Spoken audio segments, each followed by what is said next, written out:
The ocean is a vast world filled with perils, including an array of large voracious predators, looking to make a meal out of anything they can get their jaws around. But there's one aquatic avenger that seems to answer the call to protect and serve. The humpback whale is a creature with sophisticated intelligence, but could it be advanced enough to feel empathy? A trait that's truly rare in life, death, and taxonomy.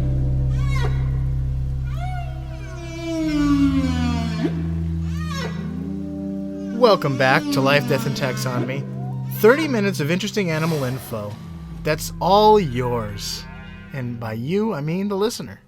You listening. I'm Carlos.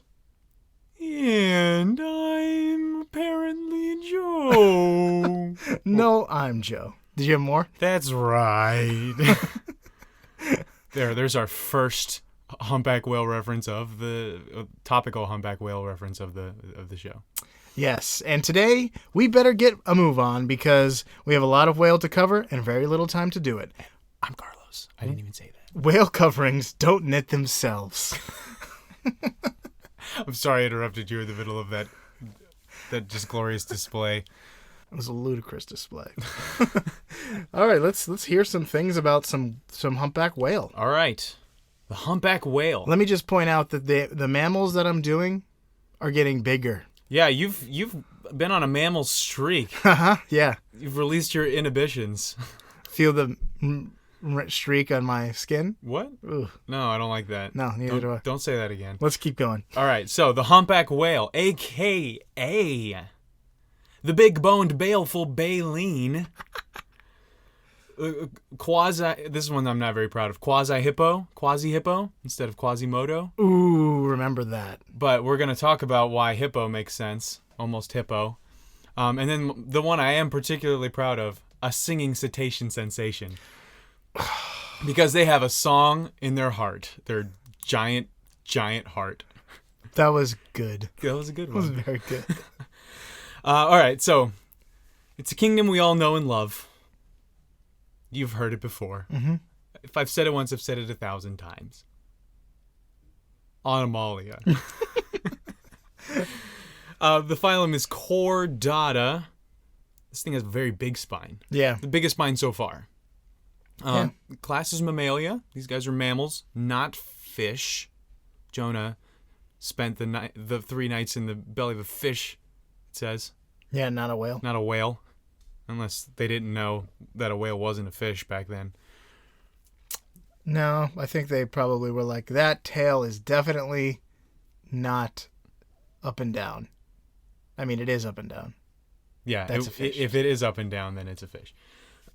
I see little hairs on it. Here's a very interesting order that you may recognize. Artiodactyla. Ooh. Remember that from the bison episode? It's for even-toed ungulates, like giraffes, camels. Why is this even toed? And hippos. I don't know.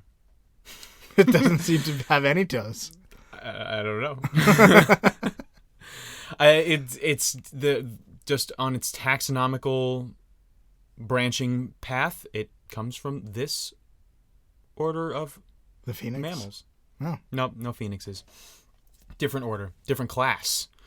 But also the hippo is an even-toed ungulate, and that's why this is called the quasi-hippo. Okay. The humpback of the ocean. Notre Ocean. Dom? Our ocean. The infraorder is Cetacea. I said infraorder. I usually don't include that, but it's important because these guys are all called cetaceans. Mm-hmm. Especially if you've been reading 2,000 Leagues Under the Sea by Jules Verne. Because everything that swims in front of his darn submarine is called a cetacean. And I was like, what the heck is a cetacean? So I looked it up. But it's a mammal that, like a porpoise or a whale, pretty much those two guys are cetaceans. I can think of another one. Manatees? Probably dugongs. Yeah. Yeah. Blowing my mind. The family is Balenopteridae. The AE. This one has a lot of AEs in it. So Balenopteridae. I'm going to say the AE is an E. And then we have the genus, which is Megaptera. Sure. And then the species is another. This one has AEA in it. Aye. Novaeanglia. You have to sing it like a whale, I guess. Novaeanglia. Yeah, that's their name. There a are whale. 2 sets of 3 vowels in this one word. Unacceptable. That's like that moves you on to the next phase in phase 10. All right, so its range. We'll start there. It's everywhere. It's the ocean. If you look at a map and you color the map that's range blue, you're gonna have a map of the world's oceans. Well, I know they winter in Hawaii and summer in Alaska. Some of them do, because Yeah. some of them live in the South Atlantic, some of them live in the North Atlantic and the Pacific and all that good stuff.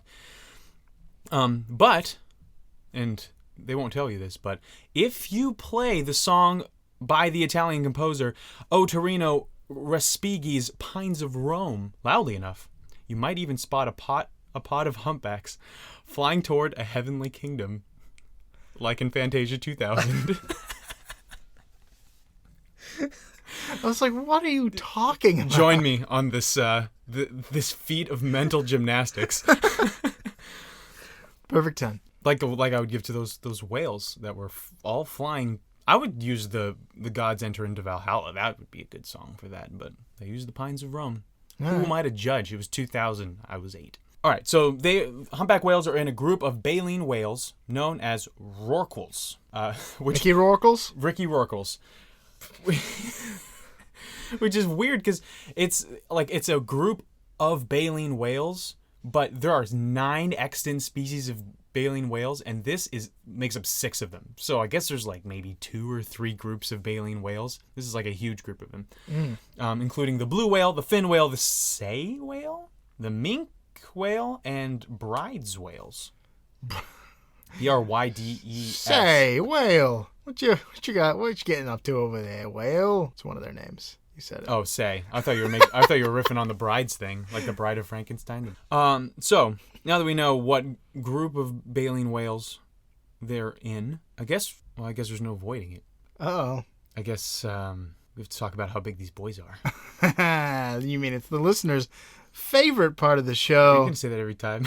Yeah, it's the intro. Soon, my nicknames will overtake this one as the listener's favorite part of the episode. Well, this is a segment within a segment. It's the segment is called 1, 2, 3. Say it with me. Measure up. Well, that was terrible. No, it wasn't. It was good. You had a lot Mine of was good. enthusiasm. Carry the team on your shoulders. All right. So this is the part of the show where we put the animal size and other things into relatable terms. And in this season 3, I'm asking it in the form of a question for Carlos to stumble over because it's impossible. We put their size and sometimes their lumens Yeah. into perspective. So let's start off with length. These are big boys. They can range between 12 and 16 meters. That is 39 to 52 feet. You got 52 feet? I got 46. And I got the largest one being 89 feet, which is Wow. apparently not substantiated. So it's just a report. So let's average that to 46 feet. Okay. How many whales go into Hyperion, a redwood so large it has a name? Isn't Hyperion a moon of Jupiter? Hyperion, with an H. Yeah, Hyperion has an H Yep. too. Well, it's also a redwood tree, the largest tree in the world. Okay, it's the largest tree in the world? Yeah. That's a cool name. Yeah. If there's only one named tree in the world, and I hope there is, that's the name I would want to give it. No, there's more than one. No, there can't be. Treebeard is the second one. All right. How tall would the tallest tree in the world be? A redwood. Mm-hmm. Those get up to be, maybe 200 feet tall. That sounds good. I'm going to say 4. 4 and change. 4.2. 8. Oh, wow. Yeah. Dang. So that tree is 400 something feet tall? Guess so. You didn't. I You don't was have the gonna, na- I was gonna write it down, but I was afraid that if I if I did, I would accidentally say it, and then all you'd have to do is do a math problem. Okay. You'd have to have a backup one for me if you accidentally said it. Well, I do have another one for length. This one, all right. So, how many Quasimodos, the dog with the short spine syndrome? It's a famous dog. His name's Quasimodo. He has a short spine, and he's adorable and hilarious looking, and he's healthy, so we can laugh at him. Okay. They say that nothing's wrong with him. He's just short. My astonished face is beginning to calm down now that I know that he's okay. How many Quasimodos go into a humpback whale? Now, into a quasi-hippo. I will say, full disclosure, I did not find anything that said his size. There was billions of articles about him, but none of them said his size, even though he is notably smaller than a regular dog. But nothing about his size. He has a short spine. I don't know how long it is, but... But he is a German Shepherd. Okay, that's important to know. With a short spine syndrome. I used the woman, his owner's forearm. She, in a picture that she was like standing in front of him, I used the length of her forearm to be probably something close to a foot and estimated. So, how many Quasimodos go into a humpback whale? He's a full-grown German Shepherd, aside from the fact that he has a shorter spine. Yes. Okay. I'm going to say he's 3/4 of a German Shepherd, which as an adult gets to be like, I don't know, 4 feet long from tail to adorable face. So let's say that he's 3 feet long. And we're talking about 46 feet here. So now I have to do math, which I really don't want to do. What is it? What's 3 times 12? That's 36. So then I'm going to go 14. Oh my gosh. I'm showing him the picture right now. He's adorable. He looks photoshopped. Oh my, yeah, he does. He looks like a bear. He has no neck. Oh my gosh. Look him up, people. He looks like you were trying to take a panoramic picture. And it messed up. And you messed up. Well, here's the answer. You said 14? Yeah, I said 14. The real answer is 23 about. Wow. Yeah. Wow. I estimated him about 2 feet. So that was a solid guess. I feel like that's a win. Just because I did math. Well, because we have no idea what he actually, his It's probably somewhere between 2 and 3 feet. Yeah. Let's move on to weight. They are 25 to 30 metric tons, 28 to 33 U.S. tons. It's mostly water weight. So let's say 31 U.S. tons. How many standard aluminum scuba tanks go into a humpback whale? I need something that can be weighed in tons. I mean, this can be weighed in tons, I guess. A fraction of a ton. Okay, so full of compressed air or not? Because I read it in the context of like preparing for a dive, so I'm assuming full. Okay, I don't know. Let's say those things weigh 35 pounds. Pretty heavy. I've had one on my back before. It was pretty heavy. Yeah. It may not weigh that much. I'm gonna say 30. And then now I got to do math. 31 U.S. tons. A U.S. ton is 2,000 pounds. 2,000 pounds. So now, I got my phone. Yeah. I'm going to do this in my head. I haven't been in school in forever. Except for the fact that I'm in school now. 2,050. That's what you got? Yes. Yeah, try 35. Okay. 1,771. 100% correct. Dang it. Oh, man.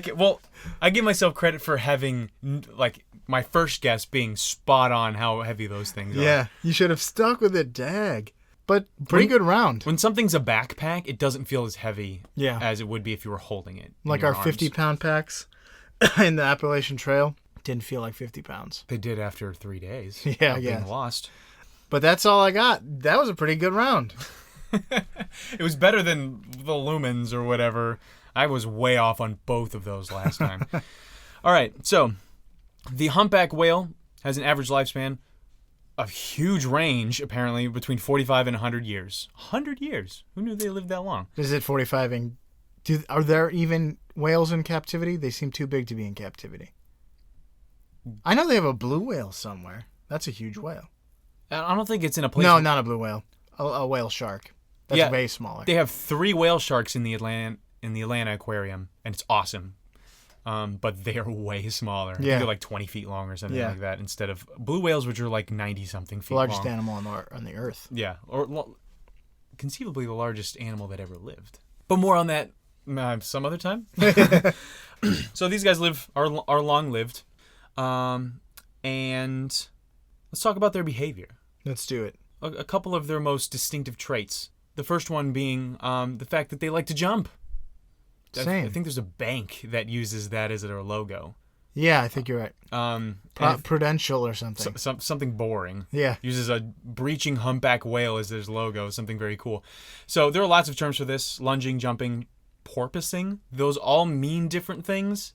But they're pretty similar. Yeah, it's all about like what percentage of the animal's body comes out of the water, and I don't care.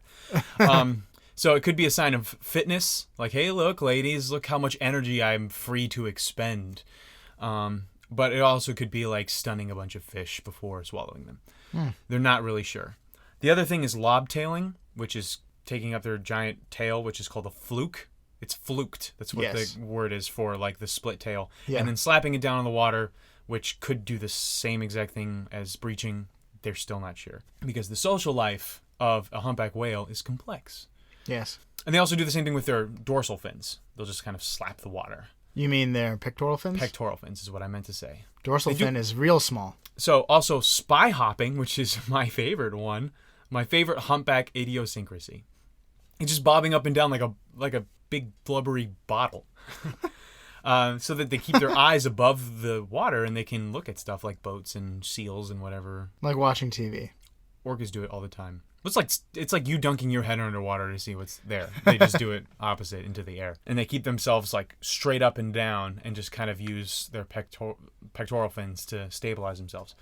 And the last one is the best term, and that's called peduncle throwing. Okay. So any fish or like any animal that's shaped like a fish has their lower part of their torso where it meets what would be the tail is called the peduncle, kind of like a pelvic area. So it'll thrust this out of the water in a kind of a corkscrew. It'll corkscrew itself and dive down to like hit other whales. Okay. It's an aggressive tactic of like combat, which is very cool. And I don't care what they do with their peduncles because I don't want to be pedantic. You don't want to yoke their yak. I don't want to yoke their yak. I don't want to be a pedant. Yes. To their peduncle. Here's some fast facts before we get to the major fact. The face knobs that they have are not barnacles. They are hair follicles. So this is one bearded baleen whale. A pod will sometimes swim in an ever-shrinking circle below the prey. So you have this bait ball. You know what you've seen a bait ball? Like just a big sphere of thousands and thousands of fish. And they will swim in a circle, a pod of whales, blowing bubbles out of their air holes to create this like cyclone of terror for this bait ball. And then whenever they're ready, one will just go up through the underside of the center of the vortex and just eat thousands of fish at one time. So it's a very collaborative effort. And they're only real predator besides man. Thank you, Sea Shepherd. The most dangerous predator. Did you ever watch Whale Wars? No. The Sea Shepherd is the name of the boat that our intrepid heroes use to go fire smoke bombs at Japanese whaling ships. Oh, okay. And so their only real predator is killer whales, and that's when they're calves. Yeah, that tracks. Yeah. With what we're about to talk about. Okay. So you ready? Yeah. You ready, Major P. Winifred facts? Yeah, let's talk about the major fact, which is interspecies altruism. So humpbacks seem to display strange altruistic behavior. Altruism, which if you listen to our second episode, is taking actions to help something else without any clear benefit to yourself. Like the Ethiopian wolf. Right. But the Ethiopian wolf displays altruism within the same species. Mm-hmm.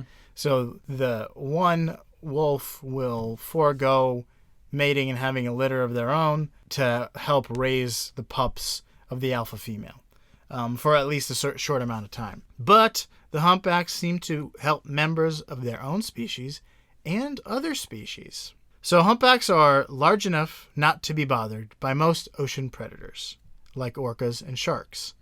They're most vulnerable when they're calves, like you said.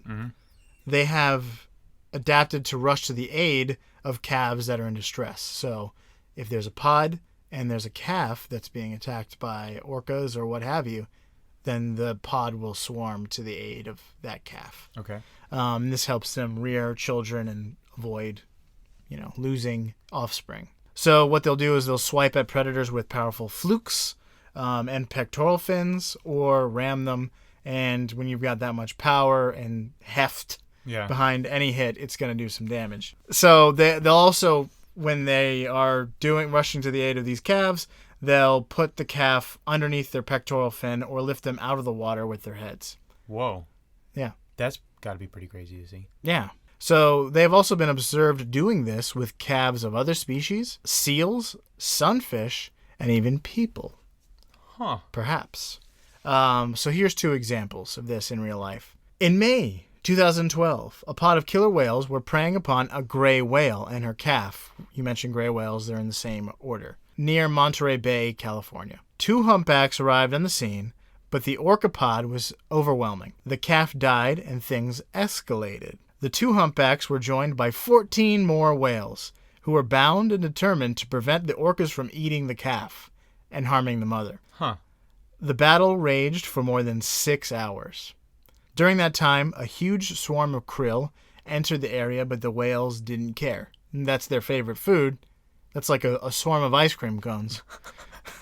And me, like, not caring about it. I don't want my ice cream in swarms. I do. It's dangerous and unpleasant. It's delicious and a frozen treat. And itchy. As long as there's ice cream in there. I don't want just the cones, obviously. So they wasted time and energy and a meal opportunity to protect a mother and avenge the calf. Here's a second example.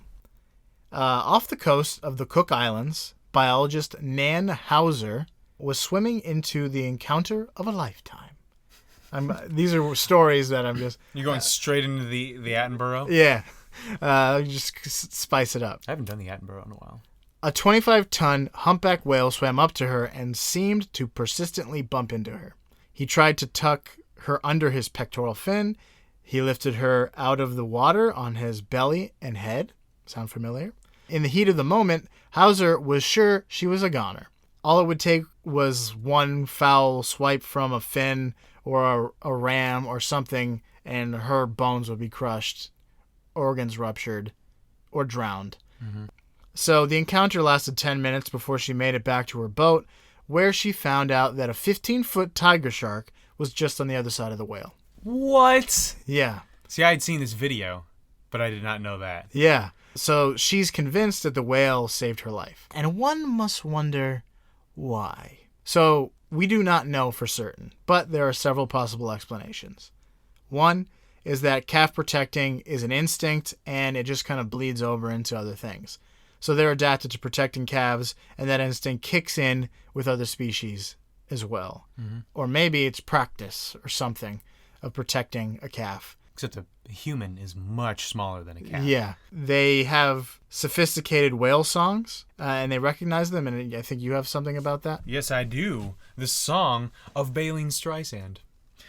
The song of Waylon Jennings. Oh my gosh. Or the Wailing Jennies. Yeah. Both of those. Yeah, both of those. The sad bands. Jennies. Songs can last for up to 20 minutes, and only males sing. Oh. I didn't know that. And sometimes they might sing for 24 hours. Females vocalize, but only the males sing.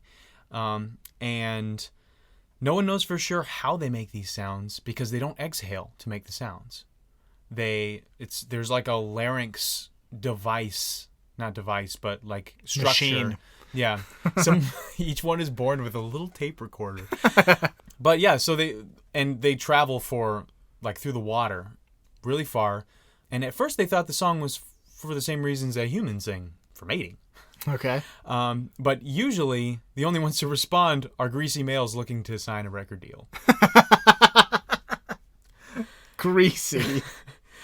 When someone comes up to sign a record deal, I just imagine them having slicked back hair. Probably. And like an overlarge white 3-piece suit.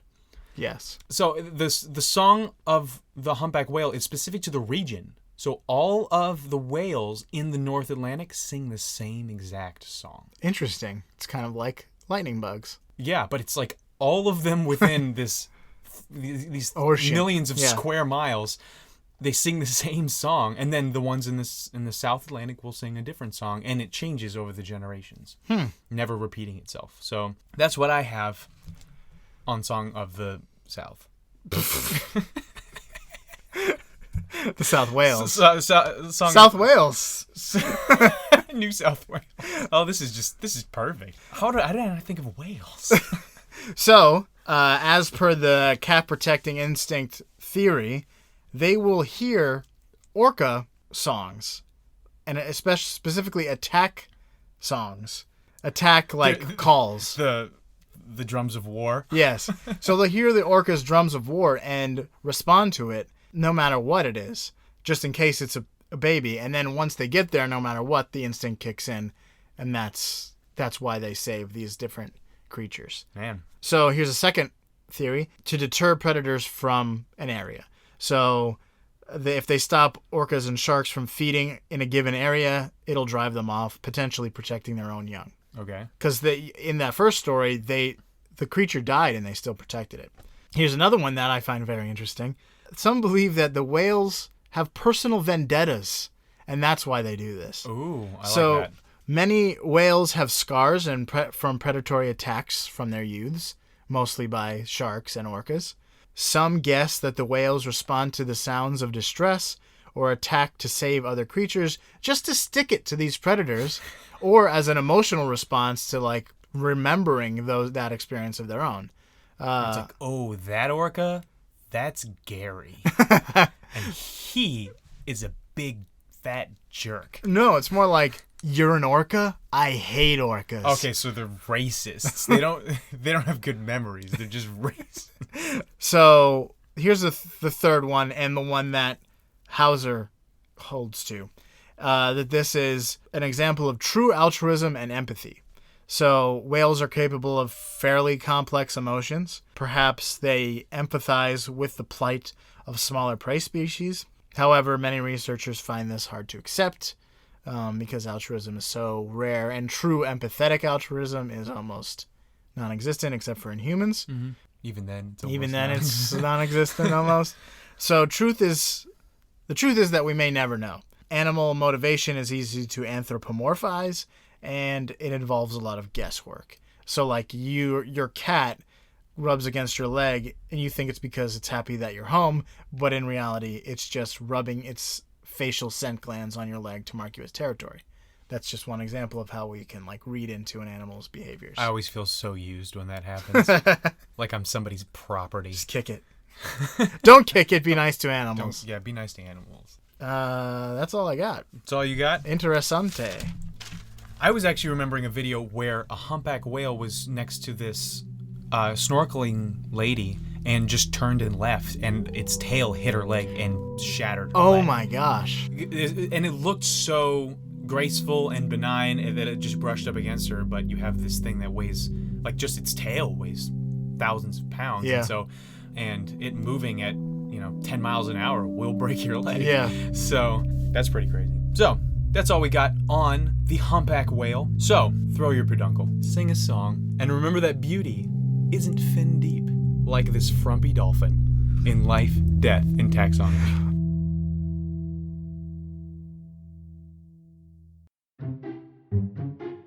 Hey listeners, thanks for listening. While you're here, why not practice your humpback whale impressions by practicing a little altruism? Protect Life, Death, and Taxonomy from the orcas of obscurity by leaving us a review. Not only does it tickle our Baylene's self-esteems, it will help us grow up big and strong. Plus, if you want to send us your best whale songs or suggest a topic for our next episode, talk to us on Twitter, Facebook, or Gmail, where we are LD Taxonomy. So go ahead, let us hear from you. It's not gonna krill you. I really like this episode. This podcast is brought to you in part by the Brain Trust Brothers Network. For more information about this podcast or others, visit braintrustbros.com. Frumpy dolphin? That's not fair. How's that fair? It's just a fun thing to say.